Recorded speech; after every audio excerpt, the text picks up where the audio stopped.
Me da muchísimo gusto saludarte, querido Enrique Vargas, vicecoordinador del Grupo Parlamentario de Acción Nacional en el Senado. ¿Cómo estás, vecino?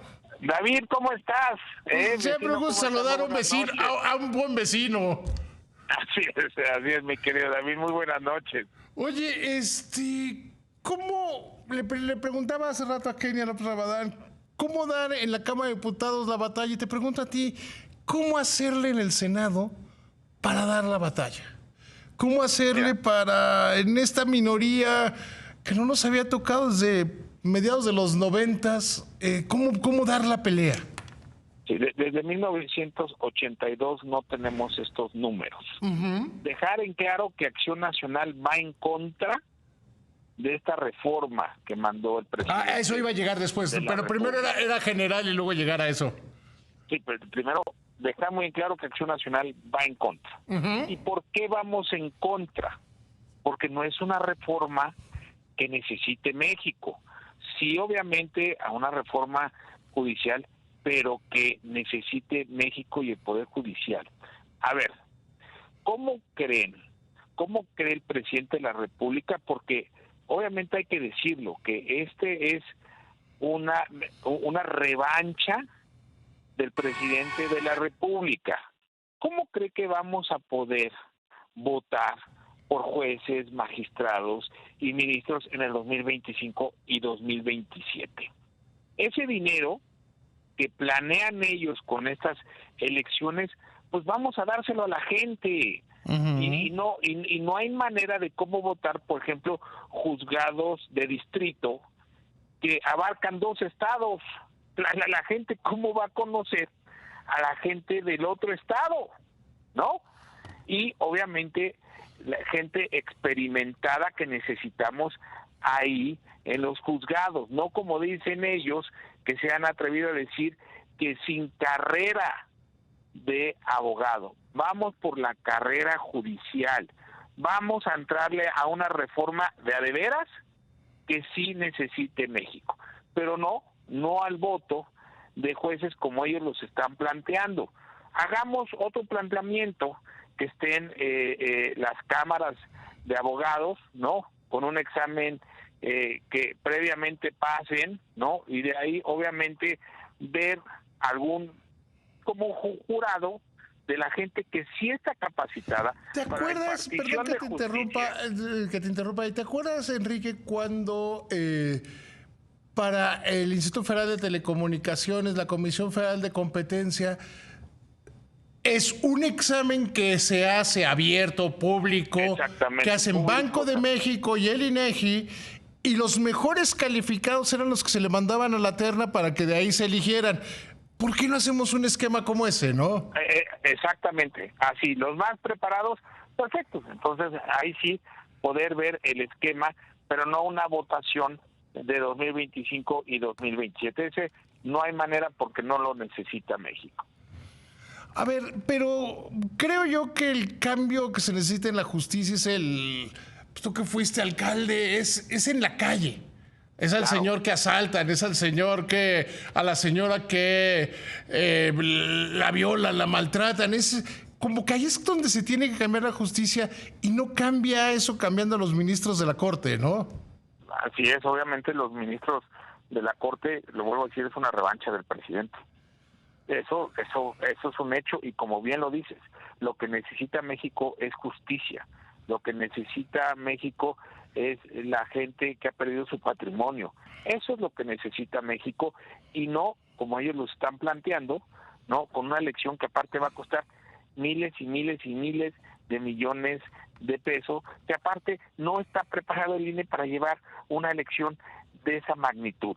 Ni la gente va a conocer por quién va a votar, y entrarle a una discusión. Y desde aquí se lo digo a Morena, entrémosle a una discusión por el bien de México. Estos foros que hicieron realmente fueron foros que nada más hablaron ellos. Vamos a darle voz a todos, vamos a darle voz a los jóvenes que los vimos el domingo manifestarse, vamos a darle la voz a todos, y foros que realmente poder sacar una reforma judicial que necesita México. Desde tu punto de vista, Enrique, ¿hacia dónde debe ser la reforma judicial? Yo te diría, yo preferiría más que el ministro, que la Suprema Corte es el agente del Ministerio Público, es el policía, esa es la parte donde yo creo que se necesita una reforma judicial, ¿no? Sí, claro, pero a ver, pero también yo le hago una pregunta a México, ¿no? Como lo hizo ayer el presidente de la República con toda su gente que le votaron, ¿no? A favor, si se hubiera ido al Ángeles, no están los jóvenes, hubiera sido lo mismo, pero al revés.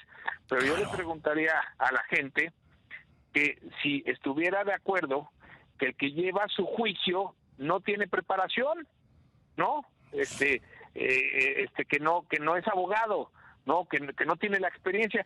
Si están de acuerdo en ello, pues solamente van a decir que no. ¿No? Hay que entrarle con todo a esta discusión y no en menos de 15 días, que es lo que quiere el presidente, antes de irse, que quede ya promulgada. No hay manera. Vamos a entrarle por el bien de México y también decirle al presidente de la República que vea cómo están los mercados. Uh-huh. Le va a entregar a la presidenta entrante, que es la primera mujer que va a gobernar el país, y yo lo quiero decir muy claro. Ojalá que le vaya bien a la presidenta, porque si le va bien a ella, le va a ir bien a México, y eso es lo que queremos. Y no es correcto que el presidente le entregue un país como se lo está entregando. Vimos lo que pasó en Sinaloa, estamos viendo lo que pasó en Chiapas. Realmente el país está como nunca antes, casi 200,000 muertos. Uh-huh. Estamos viendo el dólar, que tú conoces muy bien del tema, a más de 20 por el nerviosismo de los mercados. También ya muy enfrentados con Canadá, muy enfrentados sí. con Estados Unidos, más aparte los bancos, más aparte pues ya todo lo que sabemos. Eso es lo que le está entregando el presidente. Es que yo sabes que veo que es como cuando López Portillo le dio por hacer todas las locuras que hizo, y la nacionalización de la banca, que fue la más notoria y la más grande. Pues al siguiente Miguel de la Madrid le tocó administrar todo ese desorden. Me temo que a Claudia Sheinbaum le va a tocar administrar todas las ocurrencias de López Obrador, ¿no? Todas las ocurrencias con un país que él decía que era muy sencillo el crecimiento del país, con 0.75 de crecimiento. Uh-huh. Entonces, ¿en dónde estamos? ¿Qué le va a entregar a la presidenta? Le está entregando su berrinche de esta reforma. No hay manera. Y desde aquí se lo digo con mucho respeto al presidente, entréguele un país más en calma a la presidenta y que nos deje hacer el trabajo por el bien de México. Él ya terminó, él ya se despidió, ya que se despida y que nos deje trabajar por el bien de México. Ahora, tú que fuiste gobernante, ¿cómo es ese proceso que ya sabes que ya te vas y que ya tienes que pensar en lo que sigue? ¿Cómo hacerlo? Mira, yo creo que él lo que quiso es pasar a la historia. Pero yo lo que digo es no pasar a la historia mintiéndole a México como lo hizo ayer. Pero a ver, tú pasaste la historia de Huixquilucan cambiándole la cara a ese municipio. Tú no dijiste, yo voy a cambiar Huixquilucan. Es a lo que me refiero. Y así es. Sí, y así es. Huixquilucan es el número 1 desde el 2016 calificado por la ciudadanía. Y es un gran lugar para vivir, se volvió un gran lugar para vivir. Así es, somos de los primeros 5 en plusvalía. Él está pasando la historia, como dijo ayer, diciendo que el sistema de salud de México es el mejor de todo el mundo. No hay manera y no se merece eso México. No se merece mentirle así. Por eso no le puede entregar este país a la próxima presidenta de esta manera. Esperemos la discusión de la reforma y ya que entre la presidenta electa, vamos a hacer estos foros y lo que sea beneficio para México. De verdad te agradezco muchísimo esta conversación, querido vecino. Que te vaya muy, pero muy bien. Gracias, vecino. Muy buenas noches. Que te vaya muy bien.